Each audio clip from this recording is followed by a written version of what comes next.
This week's video is inspired by a question that I've been getting asked a lot lately, and that is, what are the things that I need to remember to do when switching brokerages? I have recently switched real estate brokerages, and when I was switching, I created a checklist for myself of things that I really wanted to make sure got done quickly and first as I was in the onboarding process at my new brokerage. And today, I'm going to share with you guys my exact checklist that I used for myself.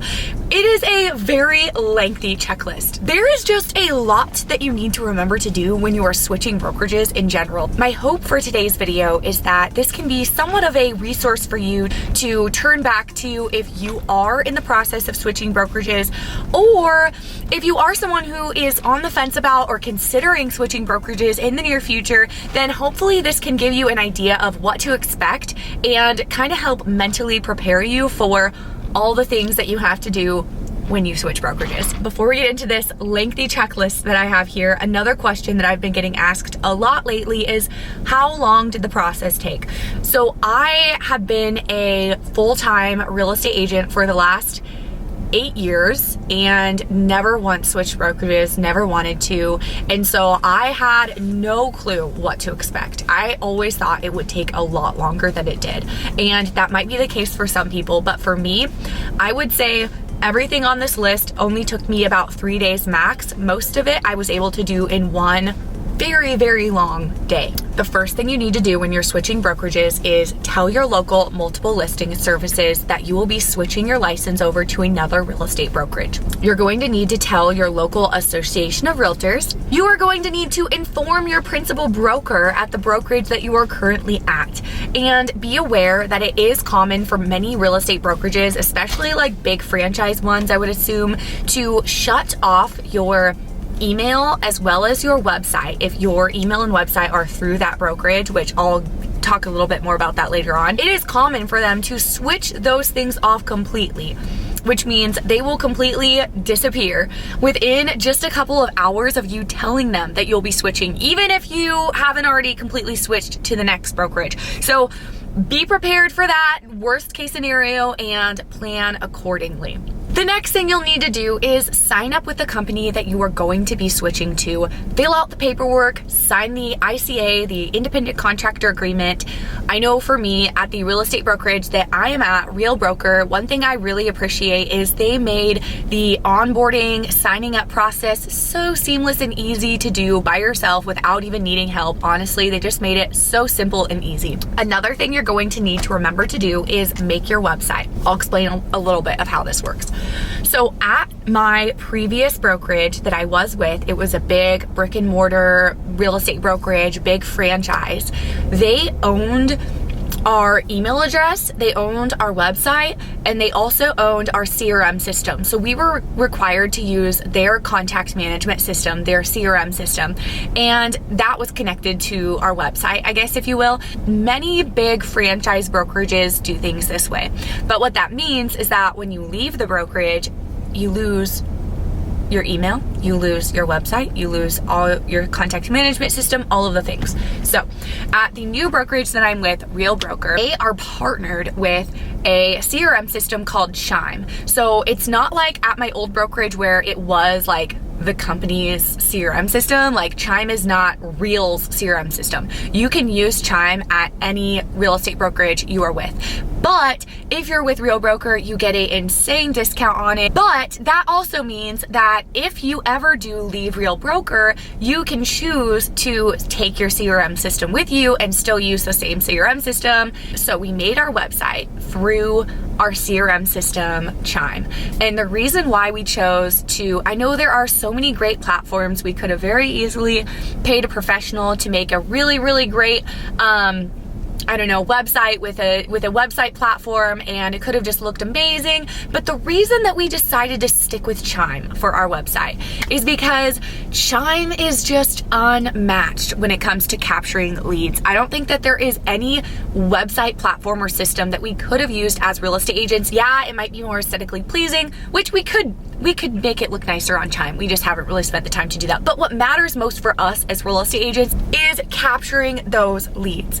When you use Chime at Real Broker, you have access to the AI, the artificial intelligence through Chime, which means when someone logs into your website, your AI assistant is going to be pre-qualifying them, capturing the leads. It just is so easy to capture and pre-qualify leads, I guess you could say, that come in through your website, that I feel like using Chime for your website, if you're a real estate agent, is a no-brainer. Also, there's other features that we really love on the Chime website that we're able to use, such as a calendar where our relocation clients coming from out of state, for example, can just go onto our website, look at the calendar, and click on a date and automatically book a call with us. And it's just so easy and streamlined. If you do make your website with Chime, your domain name is automatically going to be, let's just say, yourname.chime.me, or something like that, which I did not think that sounded very professional. So what we did was we bought a very inexpensive domain name, VetrisCrawfordRealty.com, through GoDaddy, and now we can just use that domain name forever. So that's what we did, but making your website is another important step. Create a new email address if applicable. The next thing on my very long checklist to do when switching brokerages was new headshots created. This is something that I put on my checklist, didn't actually get around to doing it, but I do think that switching brokerages is a really great time to do some rebranding. It's been a minute since I've had new headshots done, so it is about time, but 5 months into my new brokerage, that is actually one thing on this list that I have not done yet.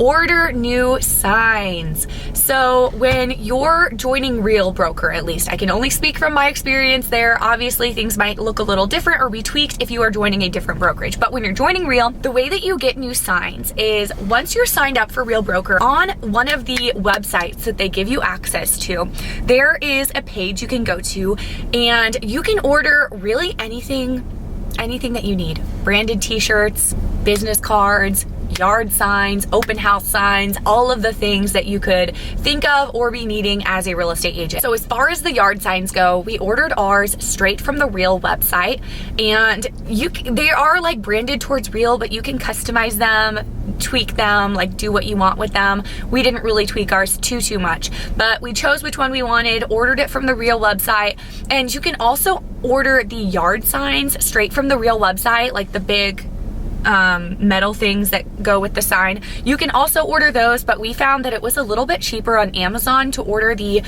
actual metal yard sign. Was delivered straight to our door within about a week. Same thing with our business cards, which is the next to-do on your to-do list, is order new business cards. And again, we ordered ours straight from the Real website. Explore new systems and create logins for all of your new Real Broker apps and resources. If you joined a brokerage that is not Real Brokerage, then I'm sure they have some type of, probably not as good as at Real, but they probably have some type of technology, apps, resources basically for you to use and get to know. Before you get back to business as usual, carve aside some time to really sit down and learn the new systems, apps, and resources that your company provides you with. And this isn't necessarily in order, like some of these things you might do later than others. Next, you're going to input all of your old contacts that were in your previous CRM system, if you switch CRMs, into your new CRM system.